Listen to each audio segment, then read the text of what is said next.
Hey weirdos, it's Riot. Terrible Toonie Tuesday is on its way, and as I said, every week I'd be slamming a new video down your throats. I was going to do it every Tuesday in honor of the old screenings I used to do for like 5 years, the Terrible Toonie Tuesdays, where people only paid $2 Canadian to see a crappy movie, and so if they didn't like it. uh, Basically, my reason to exist was to do those things every month. But of course, that doesn't happen now. I was doing it a little bit online, but then I was letting the rest of the Eyesore crew kind of do their own thing, so they could have fun doing stuff online. Also, because I stare at my computer for too long, because I do it so much, my eyes want to fall out of my socket. Hopefully, you guys will be able to have your eyes stay in your socket for Terrible Toonie 2-Day Fest. It's only from 7 to 11, and we give you like a minute or two break only between the films. But the films are only about an hour long. Some of them are like only 45 minutes long. So you get some breaks on there, and it's not very long. And all fun, all weird, all strange, all micro-budgeted films made by real people like you and me just doing their thing and showing you how fun it is, as well as being extremely creative and wild. So please come and check it out. I just spent like, I don't know, $50 to send some things in the mail today involving the event, which I then have to do again tomorrow. And I'm like, oh, I'm doing this whole thing for free. I'm gonna blow $100 right there in the last 2 days. That's stupid of me, but it's because I love it, and I want people to see these small productions and see homegrown, real, anti-fucking Hollywood stuff. One of the great things about doing these things and doing my reviews and posting all this other stuff is I am getting to get some pretty close friends with the people who've come to my screenings and to some of you guys who I've only met online. I thank you so much. Thank you all so much. I got some crazy presents again from the Drink My Mug duo because they're moving, so they said they're moving out some of their junk because they're maybe not going to have as much space in their new place. But check this shit out. Look at this fucking Frankenstein monster. Fully posable guy. It comes with a little stand though, but otherwise he's just like a big big gym era like action figure. And along with that, these two guys from Night of the Living Dead. The famous flesh eater, the guy, the zombie from the beginning, and then Ben, the hero. Except oddly, Ben is sort of dressed like Harry Belafonte in the Zombie Jamboree video. Go onto YouTube and look it up yourself because I tried to link it in here and YouTube wanted to flag me. Zombie Jamboree. It's just this shirt. We used to sell these on the wall in Eyesore at the old Eyesore. They finally sold. Don't have them anymore. I used to always think about getting them. Now I got them thanks to the Drink My Mug duo. So look up on Instagram, Drink My Mug. They just really like mugs and like to post about them and talk about mugs. Which, who doesn't like that? Collectible mugs, especially for geeks like you and I. We get it. Thanks again, guys. Also, let's see. Hang on a second. Let me show you another thing.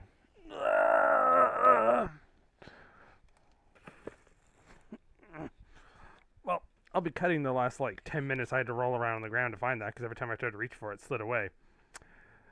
Recent release by Gold Ninja Video. Justin from Gold Ninja Video will be helping out with the event on Terrible 2-Day Fest. Everyone's just hearing in my mouth there, I'm sure. But this is Kung Fu Wonder Child. It's fucking crazy. And I keep saying that I love about these releases, other than the very fun-looking Blu-rays, is the little booklets that they make to go with it. Make little comments about the culture behind the film, fan base, and things like that. And just to say, lots of butts. Right after saying, kick ass. Or ass kickers. So yeah. Cheap releases too. Really, really inexpensive. Not cheap as in, badly made, because they put extra features on here. They sneak in an extra film.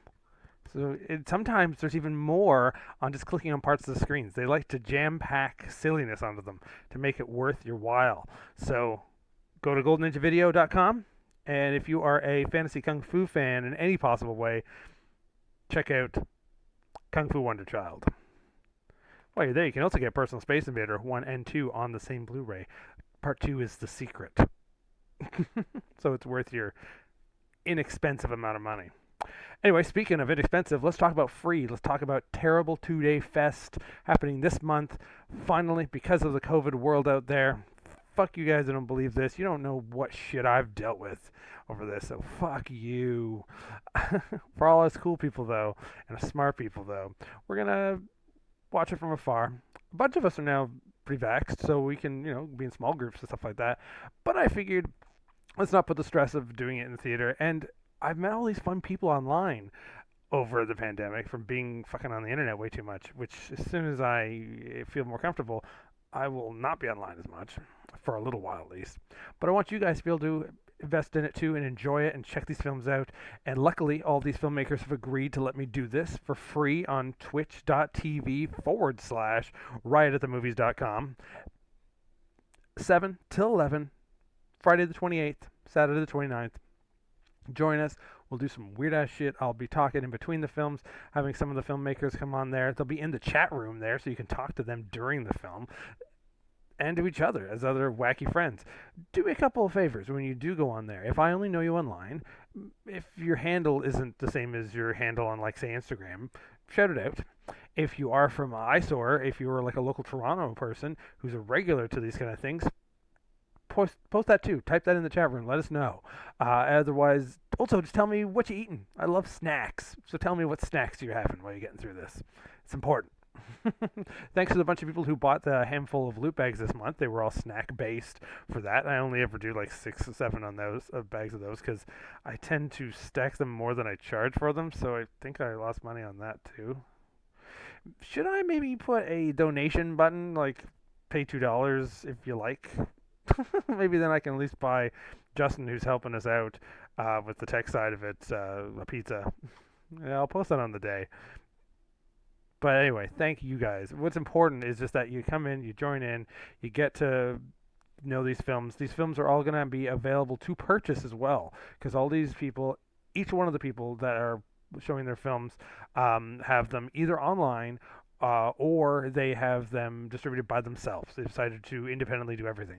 That's not always the case with Terrible 2 Day Fest. It just happens to be that way this year. So all the more reason I want to support these guys so that they make more films, they stay involved with it, the scene stays crazy like this, and we all have a lot of fun. What I'm about to do now is I'm about to introduce Mike and Erin. Mike and Erin are the auction crew for Eyesore Cinema, the bi-monthly online auction to sell stuff while they are semi-closed a store because we're still semi-locked down in Toronto, Canada. Erin and Mike always have helped out with those, and hence why they're in their own bubble because they see each other enough from there. So, and they're vaxxed too, I think. So all the better. I've lost complete time because I got like another week out of my like 3 weeks in advance booking for my vax. So that's all I've been waiting for, and I've just been waiting for the fest. So I'm just kind of sitting, and time's gone by. So we didn't do this video on Tuesday. We're doing it on a Wednesday. But that's why, luckily, I had the pleasure to get Mike and Erin today to come online, and I could show them some trailers from movies involved with the fest. The closing night movies, the one that ends Friday, that's Psycho Ape, and the movie that ends Saturday, that's just called Freak. So, bring them on in. We're going to chat. What was supposed to be like a 5-minute thing became like 20 minutes. So, thank you so much, guys. Thanks for watching. I'll see you in a couple weeks. I'll try to get the next video out by Tuesday. But other than that, we'll see you the 28th, 29th, 7 to 11 p.m. Eastern Time, both days, on twitch.tv/riothatthemovies.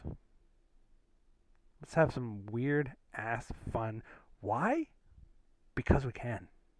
Gonna show the trailers, as I said, for 2 of the movies at Terrible 2 Day Fest. We're gonna play on the Friday night at 9:30. Will be Psycho Ape. That'll end really only around 10:30, which is great because that gives me some time to recombobulate myself. Because at 11 o'clock on Twitch, Anime North is having on their Twitch channel is having the Anime Hell guys do something, so it all fits in as part of Terrible 2 Day Fest. Yeah, that's good timing. I'm really glad they don't overlap, actually. and we've usually around this time of year like done about a week apart. Like historically, in the last three Terrible 2 Day Fests, they would come to Eyesore and do their thing about a week after I did. I So saw something there's once at Eyesore because they were there several times, right? yeah, well, at least three times. But Okay. and they're always a blast. I've enjoyed them since Anime North, which I'm not a person who would normally go to Anime North, but I just happened to be working it once or twice, and someone said, "Oh, you're gonna really love the clip show anime. Hell, come stick around for the night and go to like the midnight show of it." And when I went there, I realized the host was a guy who came to Eyesore all the time. And I was like, "Oh, I've had conversations with him a million times, and I had no idea he was that host." And we had this same kind of mentality. Dave is a really funny guy, and all the reason why when he wanted to do something in between Anime North, he's like, "Is there? I want to do a smaller show," and I'm like, "Well, then you should do your thing again as a small show a week after I do every year." And it stuck through. Of course, last year was a lot the year they didn't get to because I was the last, other than Leprechaun 4 in space, Terrible 2 Day Fest was the last thing to do Eyesore before the world went to shit. Yeah, yeah. So let's play a trailer and get your review. I may have showed you the more simpler version of this before. This is for Psycho Ape, and it's exactly what you think it is. Okay. Let's play. Maximize. No, grow. Why don't you grow? It's fine. It's fine. Prepare yourself for the most intensely bananas motion picture of our time. Bananas. Psycho Ape. Primate movies have come and gone. This is also a movie. Psycho Ape. It's also a movie. Banana butcher with revenge in his veins, stabbing his way into your heart. Escape the slaughter of Psycho Ape. Picture some people are talking about, with a budget of pocket lint and a cast of verbal commitments. Psycho Ape will leave you breathless. Literally.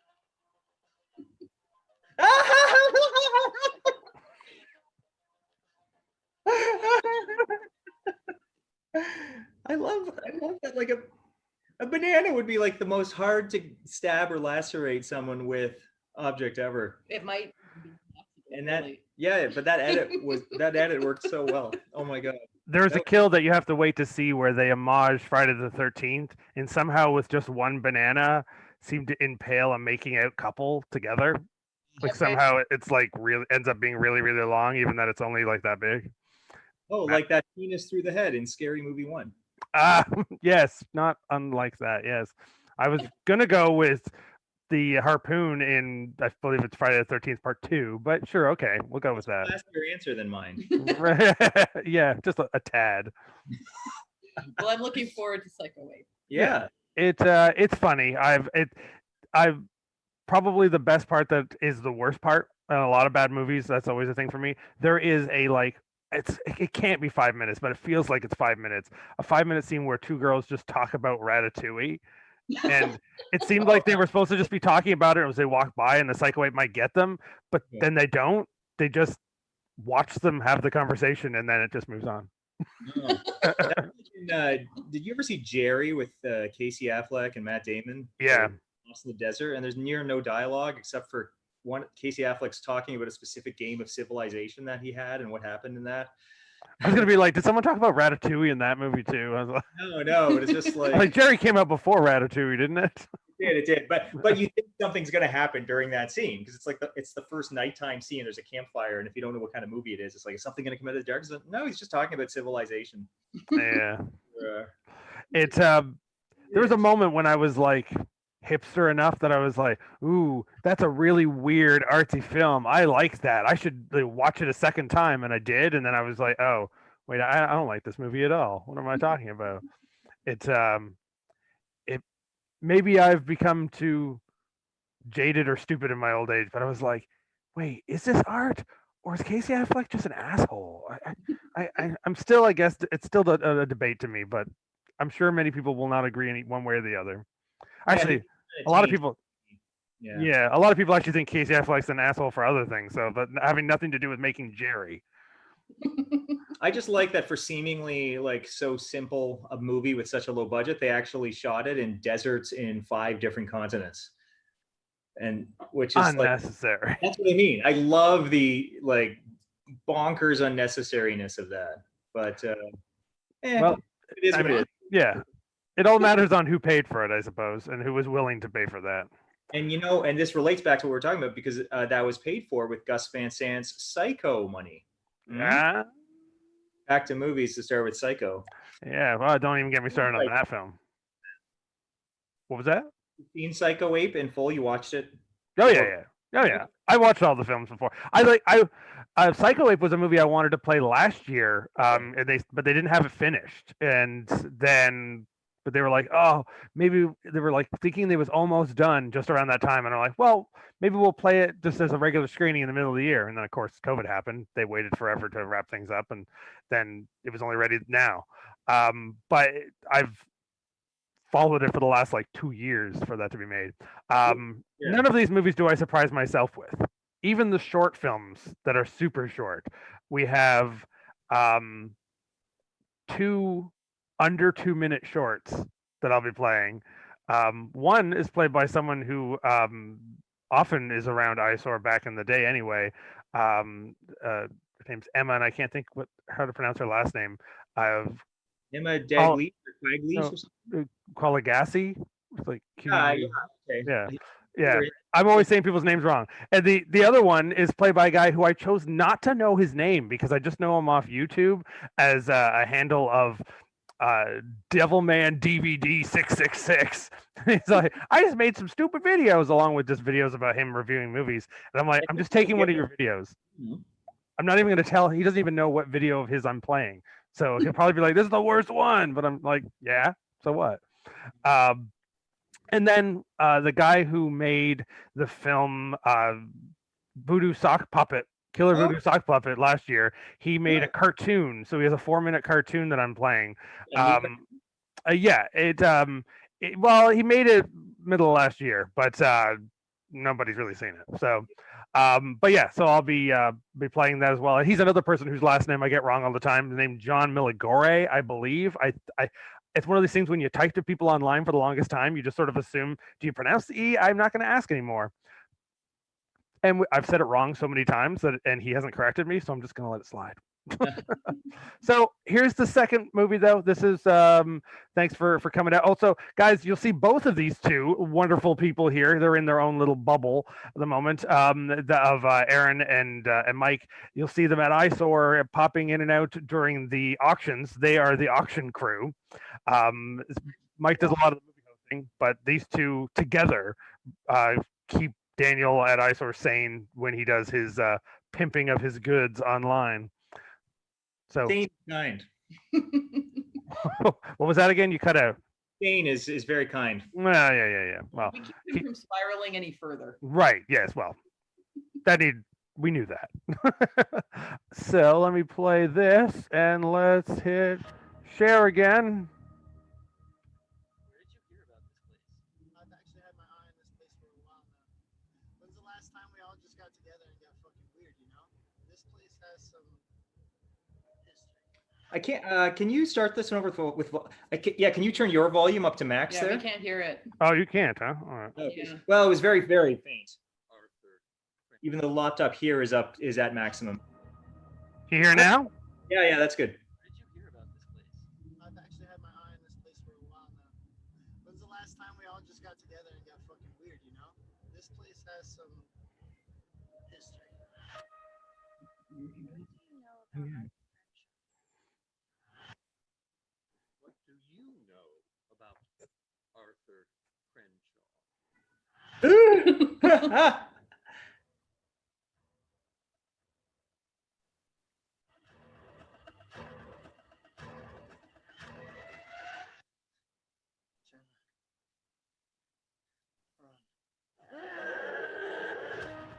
Whoa, Cool. freak! It won't just scare you; it'll fuck you up for life. Remember where that's from, right? No, I don't. The Dudley Moore film "Crazy People" has a film within the film called Freak. and that's the tagline of the movie. It says it will fuck you up for life. It says the tagline. So the whole point of the movie is that Dudley Moore in Crazy People is an ad exec who's had this epiphany that like, advertising is all lying and it's all BS, and why don't we just start telling the truth in every tagline. And because he's like the executive, or maybe he's like a mid-level executive, but he lets all these taglines slide through that normally wouldn't be allowed. And so this movie Freak is released with the poster tagline, "It won't just scare you, it'll fuck you up for life." And like, I think people are furious, but it winds up making the movie like a huge hit. I'm familiar with the movie. I'm just kind of surprised. It's been a long time since, if I've even actually seen it. It's one of those movies where you talk about it so many times, you wonder if you've actually seen it or not. It's like, Dudley Moore with intense swear words used to be. It feels weird, but I don't know. But it's one of those things when you see like an early 70s film or even like a late 60s film that is as rude as a movie now. You're always like, oh yeah, right. Of course, people were rude back then. It wasn't any different. It was just for some reason it feels like, when your mom swears, you're like, oh, weird. I'm uncomfortable about that. From that time, everything's so sanitized. Yeah. Usually. I actually don't think I've ever seen or even heard of a movie called just Freak until now. Like, yes, surprising. Freaks, Freaked, so many other kinds of freak somethings. Freak out. But I'm hard pressed to think of a movie called Freak. Well, at first, when you say that, everyone immediately thinks of other movies because there's so many titles almost the same. And there is other movies called Freak. I had to look that up when linking stuff. But they're all like super micro budgets like this one. This is the only movie I'm playing during the festival that is played straight, that is serious. Okay. At first, looking at it, when someone linked the trailer to me and said, "What do you think about using this film?" I was at the beginning of it. I'm like, okay, it's a no budget camp in the woods horror movie with bad actors again. So what? Like, there's millions of those. But then as soon as that second that you see the hands of the creature, you're like, oh, it's not just a crazy hillbilly, it's a gigantic Muppet. Like, they're being possibly killed by a massive foam Muppet. And the creature killer, whatever you want to consider it, is fucking amazing. When you do see the rest of it, it's totally worth it. It's amazing how it can be so by the books, this movie, and then a scene will happen where, yes, it will fuck you up. If you're just like, whoa, I did not expect it to go that far. And then boom, right back into comfortable level of a film, which makes this director somebody I'm really interested in seeing more about. He started a new production company that he's going to be starting to release other people's films. He showed me a few clips of his new film. Lucky Soretti is the director, and his new film is already upping the game tons. I'll let him hopefully talk about it in the chat room, maybe the video of him before the movie when it screams. But that's why I'm picking it to close the night. It's just, I don't know if it's the best movie. I don't know if it's my favorite movie, but it's definitely much different than the rest of the ones I'm playing. As much as the trailer makes it look really predictable, it's not, which is actually cool. Is it what? Is it his first movie? Yeah, I think it's no, it's not. I was gonna say if it was his first feature. I know he's done some shorts. This movie is still in the classic way of well, not classic, in the present day way of no budget films. It's really just a little bit over an hour. It's not like most people wouldn't classify it a feature. And he had another like straight out gore fest film that was like more of an experimental art film for the sake of doing gore. And then he decided, oh, okay, I know how to do that stuff now. I know how to make props and aesthetics, and like he's really, really good at all his practical effects. So he's like, maybe I better add in a little bit more of a plot the next time. So I guess this is sort of his first real movie. But for some of the tape traders out there, his first movie, which at this very second is escaping, it's like one word, like bowel or something. I don't know, but it's people like it. The gore hounds really like it. This film has all that stuff for the gore hounds, but it's still much more of an actual movie, which I think it's not just for fans who want to collect and watch all the Slaughter Vomit Doll films, but that is in there too. As much as this seems like it's your generic slasher, there are some moments where whatever, if you still have your snack bag, Erin, that you might want to use it to barf in afterwards. So be prepared. Maybe I've got the previous months as well. Right. Okay. Good. So you double up. Barbie barf bag as well. So yeah, don't worry. The very first screening we ever did at Eyesore, I made barf bags, so I should have made them again for this. So if I ever like barf in one of the barf bags I got from you that has my name on it, people will know it's my vomit if I leave it somewhere. Yeah. It's true. Yeah. To just say, but it says for Mike on it. Oh, it someone does. So someone thinks that the vomit was left for you. Yeah. No, it's from anyone but me. Right. But they might give it to me, so and I'll have to pretend to be all surprised, like, oh, how nice, some not me vomit. From that friend that always picks through your garbage for you and then thinks, what if this belongs back to Mike? What if these should go to Mike? I'm going to check his garbage in case there's something in here for him. Yeah. Next time you make them, they should have labels that say this barf belongs to, and you can just fill in your name. Right. Good idea too. I think we know what the June loot bag is going to be now. That's going to be the cheapest one I've made yet. I mean, why not? I thought both these trailers are great, and I think for Freak, one thing that really stood out to me is how different every actor looked, and it's very distinct, like as their separate characters and personalities, even though I know nothing about them yet.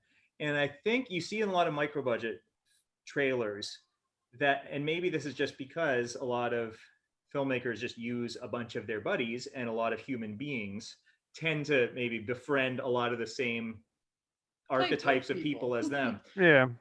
So many micro budget films where the whole main cast looks kind of similar and they're a little indistinct, at least in the trailer level.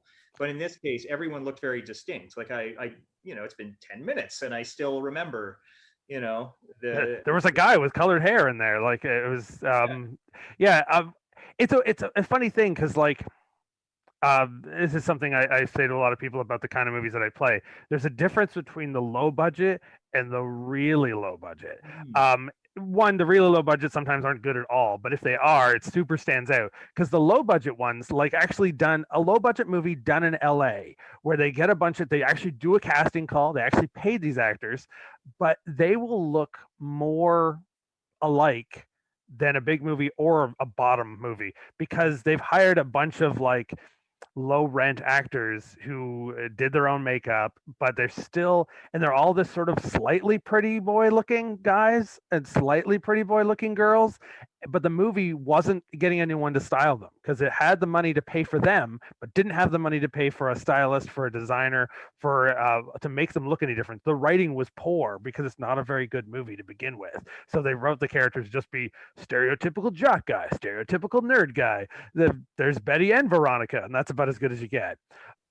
But then you get the bottom movies where literally they are their friends. And for most people, unless you are some kind of popular kid jock, but for like the real weirdo filmmakers out there, their friends are not the same. Like when I get my friends to do it in my films, I'm not doing them up with makeup. I'm not really designing them much more than like, hey, you get a funny t-shirt, you get a lab coat, so they know you're the doctor. But other than that, they still look different because real friends do look different. Like last year's winner, Dino Gore, which is an absolute no budget film. The cast do look predominantly different, and they are literally Seb's like friends that are there, but they are real. And so there's sort of almost slightly a reality TV level to that. But you get these like, I don't know, present day full moon movies. Like that's kind of an example for them where they're like, they did do a casting call to one casting agent that got their 5 slightly shitty model actors to come in. Just have a kind of generic look. Yeah. And it's the generic safe look for TV. The Friends cast, if you didn't know Friends and you just saw them as a cast photo, you're like, well, there's 5 white people I'll never differentiate in any possible way. Oh, look, one of them might be blonde, but other than that, it's like, wait, is Phoebe blonde? I can't even remember now. Is one of them blonde? No, Blonde. I don't know. Yeah, they are okay, but other than that, they all kind of seem the same to me. If I didn't know them individually from other things, I mean, I knew Courtney Cox pretty well. I've watched Masters of the Universe about a bazillion times. So, but other than that, I find that genericness of characters happens in that like mid-low level, and then all of a sudden you get something back. Is that Toby or is that a different cat? Yeah, that's Toby. He's the less fearing one. Yeah, he has no fear at all. Pride is being held, but that's about it. Awesome. Well, thanks, Toby. Thanks, Mike. Thanks, Erin, for coming and making this video worthwhile to have something to talk about. And we'll see you all online at the event on the 28th and 29th on twitch.tv/riothatthemovies.com. What was that? Forward slash, not backslash. Yeah, you're right. I always say backslash. Why have I always said backslash? I mean, know. technically it's slash. A slash is a forward slash, right? Right. So slash. I'm just trying to correct. If anyone tries to type it in with a backslash, they're not going to get it, and then they'll be like, "Oh, I guess the event's not happening." No, you're right. So in fact, now it's twitch.tv Axl Rose riothatthemovies.com. Is it? Yes, instead of slash, it's Axl Oh, Rose. I get it. I see what you did there. Yeah. Well, with that, thanks for making that make sense to me. And thanks for coming, everybody. We'll Working see on you. that joke for 20 years, like Chinese democracy, weren't you? Oh, that's and now that's the real thing. If you people watching get that joke, write that in the comments. If anyone listening right now ever listened to Chinese democracy, write that in the comments. The only thing I remember about that album is like there's one song on it that's just called Prostitute. That stuck in my mind for some reason, but nothing else about that I sticks don't in know my if mind. they're talking about Slash or Axl Rose. Yeah. No, talking about Guns N' Roses. There was I love that album. I mean, I'll stop talking about Chinese democracy because who cares? I mean, but the one thing that Unless you mean the Offspring album. What I remember that the Chinese democracy was in production so long that at one point it featured a rap solo by Shaquille O'Neal. Back when he had a rap career, that's when they started working on Chinese democracy. And of course, that did not make it, the 20 years until release. Well, to go back to Bad Movie Connection, that Axl was planning on doing that song, that album without the rest of the band when he made that techno song for End of Days with the Arnold Schwarzenegger movie. Oh my God, I forgot about that movie entirely. And he kind of did like a Ministry / Nine Inch Nails song for that soundtrack. Called it Guns N' Roses, but it was just Axl with some producers in a studio. So that concept is so old. It's from before Arnie was in the government. Oh my God. Not after. Yeah. No. So anyway, once again, thanks for coming. Do. Have fun. We'll see you screening movies in the near future. What you got coming up yourself this week, Mike? Eyesore is celebrating Mum May with a bunch of Emmy-themed movies, and so Morgan, co-founder of Eyesore, as far as I know. I mean, that's what he was, right? Well, he's something around there. He played 1998's Bram Stoker's Legends of the Mummy last Thursday. Mhm. He's playing 1986, if I recall, The Tomb. The Tomb. Yeah. This Thursday. Wow. Okay. What's Toby doing? And His bag of treats. Dawn of the Mummy from 1970 something next Thursday. Two of those three movies are based off the same Bram Stoker book. And then I'm going to be playing three other movies that are also based on the same Bram Stoker book, which is the Hammer film Blood of the Mummy's Tomb, the Charlton Heston film The Awakening, and a TV movie version, which I think is the same title, Jewel of the Star or something. Sorry, Oh my God, I he have to just- go get The cat. Whole bag away. in his- Other than the TV one, you're playing the classy ones. Classy with a capital K in some ways, but All right. But yeah, those dates are to be determined. I like, Morgan and Daniel like to, schedule their things more in advance. I like to give more like 24 to 48 hours notice. Yeah. Based around my needs and schedule. So I guess I'm the selfish one. And Daniel's doing screenings every Wednesday as Yes. well. Yeah. And so usually pretty much every single Wednesday evening, Daniel, Eyesore's Shop Pop, as Morgan calls it, playing something. People will probably see this video after it, but tonight he has a Man from Uncle movie playing. Yeah, the Karate Killers, I think it's called. Yeah. Yep, that's what it is. Really generic title for When I first saw the poster for that, I thought it was just those two actors doing a movie that wasn't Man from Uncle. I was like, how could they those guys were pretty limited actors. How could they do another movie and not just be the same characters when they're together? And I was like, oh, good, it is a Man from Uncle movie. So I might actually watch that tonight. But you'll know that after the fact because by the time anyone sees this video, that'll probably have happened. Yeah, so you missed out, everyone watching this video later. You should follow Eyesore on Facebook and find out about all their events there. Yeah. And see these two guys on the next auction. And we'll see everybody else at Terrible 2-Day Fest at the end of the month. Thanks so much! I'm going to say bye now. Wait. No, wait. We're going to end it with one more thing. My favorite new trailer that's not at Terrible 2-Day Fest. Let me, do I have it out here? Please tell me I do, because I'm so badly unorganized. Where is it? It is the best movie to be released into the major market that I will actually give credit to. Oh, it says it's on. High praise. Yeah, and I don't give that lightly.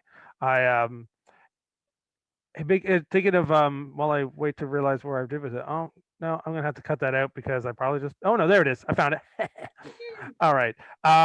So I usually don't praise a superhero film on here, but I'm gonna praise the new trailer for The Batman, the movie. Okay.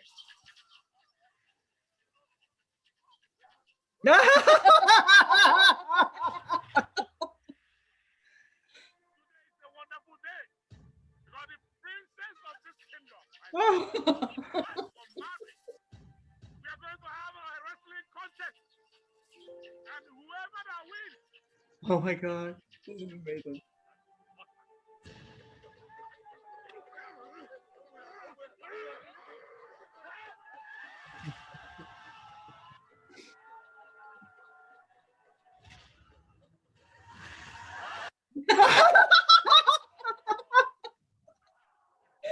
I feel like I'm watching the color of Batman.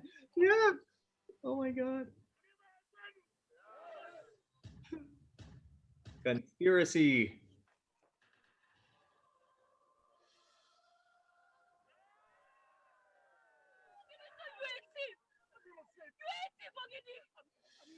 Tradition demands that whoever steals a sacred chain of this magnitude must be burnt alive.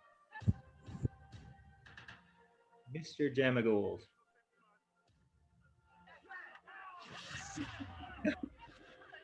Wizards.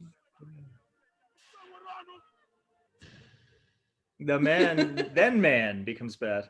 Wow. Oh my god. Oh my god. I love this so looks much. amazing. For vengeance. The Bat briefcase. I like that he keeps shooting off into space.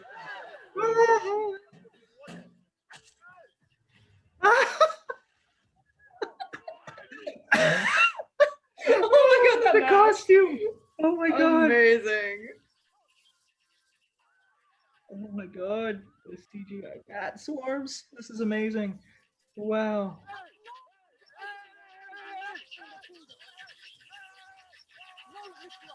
It's like bats in an African facility. Bat punch!